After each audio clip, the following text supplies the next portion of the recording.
ও স্বভাবটা হচ্ছে স্কুলের একদম পিছন বেঞ্চে বসবে। ভালো ছেলেরা সাধারণত সামনের বেঞ্চে বসে, স্কুলে যা স্যাররা বলবে সেগুলো মন দিয়ে শুনবে, কিন্তু হ্যাবলা ও স্বভাবটা হচ্ছে পিছন বেঞ্চে বসবে। ব্যাস, পিছন বেঞ্চে বসে আছেন আমাদের হ্যাবলা, এদিকে স্যার অঙ্ক শেখাচ্ছেন। দেখো, এক আর একে কত হয়? দুই। দুই দুই আর দুয়ে কত? চার। চার।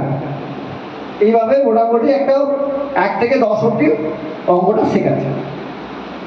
হ্যাবলার লক্ষ্য কিন্তু স্যারের বোর্ডের দিকে নয়, হ্যাবলার লক্ষ্য ওই যে ওইদিকে একটা আছে, ওই জল বেরোয়, ওই জল বেরোনোর জায়গা, সেই দিকে তাকিয়ে আছে হ্যাবলা, অনেক দিকে তাকিয়ে আছে। আর মাঝে মধ্যে বোর্ডের দিকে এমন করে দেখছি যাতে স্যার বুঝতে না পারে, আবার তাকাচ্ছে। এদিকে স্যার বলছে 5 আর 5-এ কত? 10। হলো? এই ঢুকেছে? মানে বাকিদেরকে জিজ্ঞাসা করছে ঢুকেছে। হ্যাবলা সে ওই দিকেই তাকিয়ে আছে। এই হ্যাবলা, হ্যাঁ স্যার ঢুকেছে? না স্যার এখনো ঢোকেনি, ঢুকছে আর বেরোচ্ছে। কি রে, ঢুকছে বেরোচ্ছে?